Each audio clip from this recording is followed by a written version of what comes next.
Hi guys, this is Manu Mishra. So welcome back with a session जिसमें आज हम लोग 27th ऑफ जनवरी के द हिंदू न्यूज़पेपर का एनालिसिस करेंगे। So without wasting any time here we start the analysis of today's newspaper. So the first news, it's from the data which has been came from the states to the central government.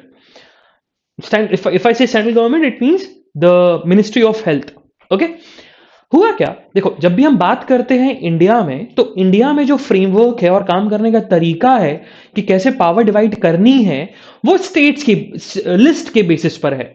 जैसे India में हम देखा जाए 3 list है। Initially जब हम बात करते हैं बिफोर इंडिपेंडेंस, तो 2 लिस्ट हुआ करती थी, और ये सिस्टम जो लिस्ट का है वो हमने ब्रिटिशर्स से लिया। ब्रिटिशर्स ये कॉन्सेप्ट इंडिया में लेके आए थे by the government of India act 1917, जिसमें 2 लिस्ट थी।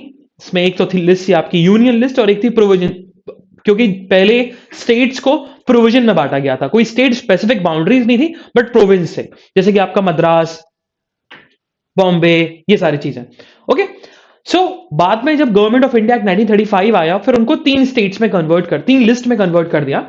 आपका यूनियन लिस्ट, आपका कॉन्करेंट लिस्ट एंड आपका प्रोविंस लिस्ट। और उसी चीज को हमने अपनी इंडियन कॉन्स्टिट्यूशन में अडॉप्ट किया, और हमने भी अपनी 3 लिस्ट बनाई, union list, concurrent list and अपना स्टेट लिस्ट। ओके, सो हुआ क्या, जब ये लिस्ट बनी तो हेल्थ को हमने स्टेट लिस्ट के अंदर डाल दिया गया। क्योंकि भाई कभी भी तुम देखना, हॉस्पिटल जो होते हैं ना, वो हॉस्पिटल्स होते हैं स्टेट गवर्नमेंट के होते हैं। सेंट्रल गवर्नमेंट के भी हॉस्पिटल्स हैं, सेंट्रल गवर्नमेंट भी हॉस्पिटल्स खोल सकता है, खोलता भी है। एम्स है, एम्स इज सेंट्रल गवर्नमेंट, ठीक है। आपका आपके जैसे कि अगर आप और भी हॉस्पिटल्स होते हैं। बाकी मेजोरिटी ऑफ द हॉस्पिटल्स अगर आप देखोगे किसी भी डिस्ट्रिक्ट्स में या किसी भी सिटी में, जैसे आप दिल्ली जाओ तो दिल्ली में मौलाना कलाम आजाद है, तो वो देखा जाए is a state government, is a Delhi government का हॉस्पिटल है, क्योंकि स्टेट लिस्ट के अंदर आता है। सो हेल्थ से रिलेटेड जितनी भी चीजें हैं वो सारी की सारी स्टेट गवर्नमेंट के पास है। तो स्टेट गवर्नमेंट ने डेटा दिया।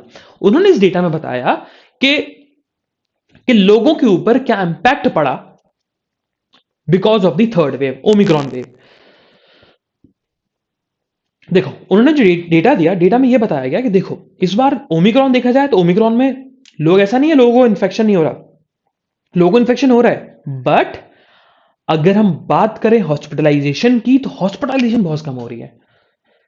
और यह बताया गया कि around 95% of the hospitals beds are vacant, ये उन्होंने बोला।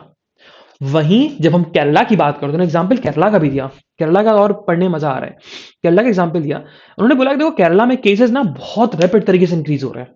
मतलब बिल्कुल देखा जाए तो 25-30 हजार तो ऐसे निकल जाते हैं रोज केसेस थर्ड वेव के अंदर। लेकिन जब डेल्टा वेरिएंट आया था, जब सेकेंड वेव थी, तब हॉस्पिटलाइजेशन जो रेट था वो 8% था। और सारे के सारे hospital beds in all over India, पूरे पूरे के पूरे पूरे बेसिकली कोई भी एक हॉस्पिटल बेड वेकेंट नहीं था, पूरे के पूरे भरे हुए थे। लेकिन अभी केरला में बात करें तो जो 8% ऑफ द कोविड पेशेंट्स ने हॉस्पिटल बेड्स ले रखे थे in the second wave, recently in the third wave only 2% of the Covid patients have acquired the hospital bed. तो ये बताता है कि इस वेव में हॉस्पिटलाइजेशन कैसे कम हो गई। अब देखो, उसके बहुत सारे रीजन भी हो सकते हैं। एक तो क्या हुआ कि कोविड 19 का जो वायरस है वो थोड़ा सा वीक हो गया, और वीक, देखो वो अब वीक होना या ना होना ये साइंटिफिक रिजल्ट पे डिपेंड करता है, कोई साइंटिफिक एविडेंस पे डिपेंड करता है। बट एक कॉन्सेप्ट होता है हर्ड इम्यूनिटी का। सो हम लोगों की इम्यूनिटी हो चुकी है, हम लोगों की बॉडी ऐसे हो सकती है कि हम लोग उस वायरस को लड़ सकें। हमारे यहाँ वैक्सीन, हमारी बॉडी में वैक्सीन लग चुकी है। मेजोरिटी ऑफ द पॉपुलेशन को तो सिंगल डोज लग ही चुका है।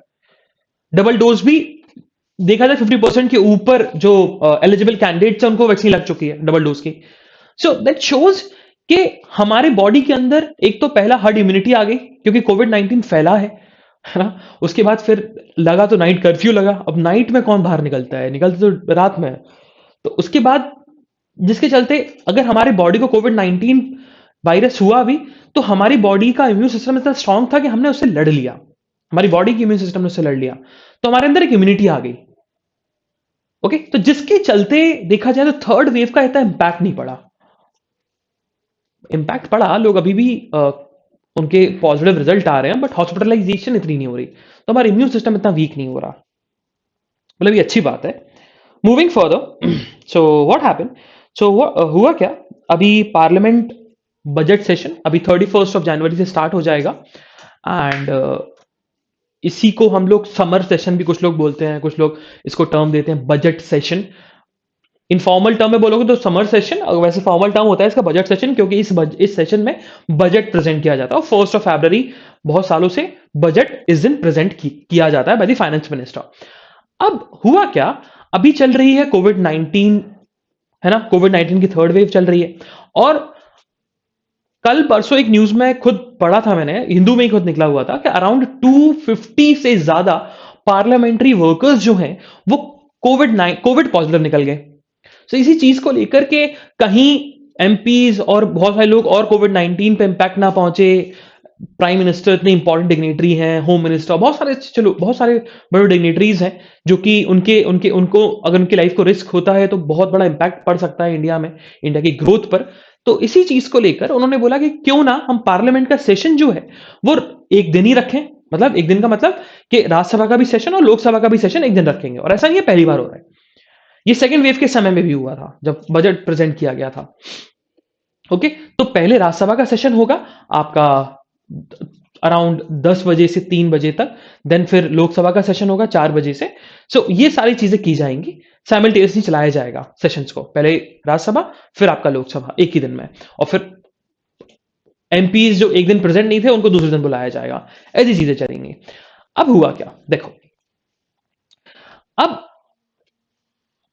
राज्यसभा के सेक्रेटरीट ने कुछ लॉज एंड फ्रेम, कुछ बेसिकली रूल्स इश्यूज किए हैं फॉर दिस बजट सेशन। उन्होंने सबसे पहली बात बोली कि इस बार का जो 0 आवर होगा वो 0 आवर में जो एमपीज को टाइम दिया जाता है to raise the question, to raise the issue, उसको हमने कर्टेल कर दिया। उनकी स्पीच का जो टाइमिंग है अब वो 3 मिनट्स हो गया। ओके, अब क्वेश्चन उठता है कि भाई 0 आवर है क्या, तो एक दो चीजें याद रखना, एक होता है 0 आवर, एक होता है क्वेश्चन आवर। तो जब हम 0 आवर की बात करते हैं तो 0 आवर का मतलब होता है कि एमपीज इशू रेज करते हैं before the parliament and the issues are for public importance. ठीक है, और 0 आवर देखा जाए तो it's been held, 0 hour held between the question hour and agenda of the day of the parliament या of that session. मतलब question hour देखो होता है, अब समझ में आ जाएगा। तो अब क्वेश्चन आवर क्या होता है वो समझ लो, फिर 0 आवर समझ में आ जाएगा 0 आवर कब होता है। अब 0 आवर की हम बात, क्वेश्चन आवर की हम बात करें तो क्वेश्चन आवर का मतलब होता है कि first hour of the session. जैसे ही सेशन स्टार्ट हुआ, सेशन स्टार्ट का जो पहला घंटा होगा, पहला आवर होगा, it's been dedicated to the question hour. और क्वेश्चन आवर मेंशन्ड है आपके पार्लियामेंट्री रूल्स में, जो इंडियन पार्लियामेंट्री रूल्स हैं उसमें क्वेश्चन आवर का मेंशन किया गया है। 0 आवर कहीं मेंशन नहीं है। तो 0 आवर इज अ कस्टम, चला आ रहा है चलने दो। जैसे कि आप माँ बाप के पैर छूते हो या कोई घर में आपका बड़ा आता है उनके आप पैर छूते हो, तो अब ये क्या कस्टम है, कहीं लिखा हुआ थोड़ी ना है, इंडियन कॉन्स्टिट्यूशन थोड़ा लिखा हुआ है कि भाई बच्चों को अपने बड़े के पैर छूने पड़ेंगे। तो कस्टम है, नहीं भी करोगे चलेगा, है ना। तो ऐसी 0 आवर के साथ है, लेकिन वो कस्टम बन गया, चलन बन गया, तो अब वो 0 आवर होता है। क्वेश्चन आवर मेंशन्ड है, क्वेश्चन आवर रूल्स में लिखा हुआ, क्वेश्चन आवर तो होगा। हाँ, सस्पेंड कर सकते हो, सस्पेंड हुआ भी था विंटर सेशन में, याद करो। अब हुआ क्या, क्वेश्चन आवर में एमपीज क्वेश्चन पूछते हैं to the ministers about their ministerial positions, कि आप अकाउंटेबल, आप अपने बताइए। जैसे आपने कभी देखा होगा कि बहुत सारे लोग खड़े होते हैं और बहुत सारे लोग क्वेश्चन पूछते हैं, भाई हेल्थ मिनिस्ट्री आप हमें ये बताओ कि इस बार कितने हॉस्पिटल बेड्स आपने इंक्रीज कर दिया है। फिर हॉस्पिटल मिनिस्टर आंसर रिप्लाई करता है। तो क्वेश्चन आर में भी 3 टाइप के क्वेश्चन पूछे जा सकते हैं, जिसको बोलते हैं starred, unstarred, and there is one more type of question, I am just forgetting the term right now. ठीक है, सो राइट नाउ मुझे अभी याद नहीं आ रहा कि उस टाइप ऑफ क्वेश्चन का हम लोग क्या बोलते हैं, बट स्टार्ट अनस्टार्ट होता है। There is another one question, Google कर लेना, पता लग जाएगा आपको। सो अब question are first hour of the session, और उसके बाद जो एजेंडा, भाई अब सेशन आप बुलाते हो, स्पीकर या चेयरमैन ऑफ द राज्यसभा बुलाता है तो उस दिन का एजेंडा फिक्स रहता है कि भाई आज ये काम होने वाले हैं। तो उसी चीज को देखते हुए एजेंडा स्टार्ट होता है। तो एजेंडा और क्वेश्चन आवर के बीच में जो टाइम मिलेगा वो 0 आवर के लिए डेडिकेटेड होता है, लेकिन 0 आवर कहीं मेंशन नहीं है, इतना याद रखना। सो डिफरेंस है 0 आवर और क्वेश्चन आवर में। 0 आवर में आप पब्लिक इंपॉर्टेंस वाले इश्यूज को रेज करते हो, क्वेश्चन आवर में एमपी क्वेश्चन पूछता है। अब वो एमपी कोई भी हो सकता है, कोई भी एमपी, और किसी भी मिनिस्टर से पूछ सकता है, इवन इंडिपेंडेंट एमपी से भी पूछ सकता है, भैया बताओ अपनी कॉन्स्टिट्यूंसी में आपने क्या काम किया। ऐसी चीज है। मूविंग फर्दर, अच्छा एक चीज और, दो दो रूल्स और चेंज हुए हैं, मतलब दो थोड़े से और रूल्स लाए हैं वो लोग, कि सेंट्रल हॉल में एमपीज जो है वो फुल टाइम नहीं रह सकते, सिर्फ वर्किंग आवर्स में ही रह सकते हैं। अब central hall consist of three things: Lok Sabha, Rajya Sabha and library hall. ठीक है। कभी कोई पूछे कि भाई पार्लियामेंट का सेंट्रल हॉल क्या है, तो बोला सेंट्रल हॉल भाई लोकसभा है, राज्यसभा है, लोकसभा चैंबर, राज्यसभा चैंबर और लाइब्रेरी हॉल है। बस ये तीन चीजें मिला के सेंट्रल हॉल बन जाता है। Moving further, so deputy chief minister of Delhi Manish Sisodia has said कि अभी जो मीटिंग होगी, दिल्ली डिजास्टर मैनेजमेंट अथॉरिटी की जो मीटिंग होने वाली है, उस मीटिंग में हम लोग प्रपोज करेंगे कि भाई अब स्कूल्स खुल जाने चाहिए। हम लोग रिकमेंड करने वाले हैं, क्योंकि बच्चे बहुत ज्यादा मेंटल इश्यूज फेस कर रहे हैं, उनको बहुत मेंटल इश्यूज हुआ, उनकी पढ़ाई का बहुत नुकसान हो गया। So we are proposing in the upcoming DDMA meeting to reopening of the schools. Moving further, city news नहीं पढ़नी है, हम लोग सिटी न्यूज को स्किप करेंगे। So we move to the state page. So state page में क्या हुआ, देखो तीन स्टेट्स का जो टैबलॉ था वो शोकेस नहीं किया गया था इस बार रिपब्लिक डे में, रिजेक्ट कर दिया गया था, केरला, तमिलनाडु और आपका वेस्ट बंगाल। लेकिन तमिलनाडु ने जो रिजेक्टेड टैबलॉ था, उन्होंने अपनी रिपब्लिक डे परेड में शोकेस किया। अच्छा, और तीन टेबलो आए। द इंपॉर्टेंट जो बहुत अट्रैक्टिव टेबलो था वो था आपका पेरियार का बनाया हुआ, एंड दैट्स अबाउट के एक ब्रिटिश एरा के समय पर एक पर्सन थे, एक फ्रीडम फाइटर थे जिनका नाम था तिरुपुर कुमारन। उनके ऊपर बहुत एट्रोसिटीज हुई थी एंड वो फ्लैग लेके प्रोटेस्ट कर रहे थे। ब्रिटिशर्स ने लाठी मार्च किया, उनको मारा, और लाठी के लगने से उनकी इतनी पिटाई हुई कि उनकी डेथ हो गई। But even though after after getting after being dead, उनका फ्लैग हमेशा लहराता रहा, मतलब उनका गिरा नहीं फ्लैग। सो इसी के लिए एक इमोशनल था, एक नेशनलिज्म, पेट्रियटिज्म जागी लोगों के बीच में, तो एक अटेंशन ड्रू कर दिया था। और एक इंडियन इंडिपेंडेंस हिस्ट्री में ये बहुत प्रोमिनेंट रखता है ये इंसिडेंट। एंड उसके बाद दो तीन चीजें और, तो it's something related to the atrocities जो फेस करी by the Tamilians in the British era, उसको शोकेस किया गया टैबलॉ में। Moving further, so Andhra Pradesh के रिपब्लिक डे के परेड में गवर्नर जो है विश्व भूषण हरीश चंद्रन, उन्होंने अनाउंस किया कि on the eve of Ugadi, जिसको तेलुगु का न्यू ईयर बोला जाता है, उगड़ी को हम ये बोल सकते हैं, महाराष्ट्र में इसको गुड़ी पड़वा बोलते हैं। So it's a new year for the, जैसे कि हमारी, अगर हम नॉर्दर्न इंडिया की बात करें तो नॉर्दर्न इंडिया में संक्रांति को हम लोग क्या मनाते हैं, संक्रांति को as a new year, is a new beginning of the year Hindu religion में। इन द यूपी, आपका बिहार, आपका बिहार में शायद उसका उससे होता है, क्या बोलते हैं, छठ पूजा से होता है। बट यूपी में देखा जाए तो हम लोग उसको मनाते हैं, संक्रांति को बोलते हैं Sankranti is a new year. Maharashtra में जाओगे तो उसको गुड़ी पड़वा बोलते हैं। अगर आप तमिलनाडु में जाओगे तो उसी फेस्टिवल को उगड़ी बोलते हैं, वो अप्रैल के मंथ में आता है ना। तो बताया गया कि उगड़ी जो तेलुगु का न्यू ईयर होता है, तमिल का न्यू ईयर होता है, उस दिन 13 नए डिस्ट्रिक्ट्स अनाउंस कर दिए जाएंगे, 13 नए डिस्ट्रिक्ट्स बनाए जा रहे हैं आंध्र प्रदेश में।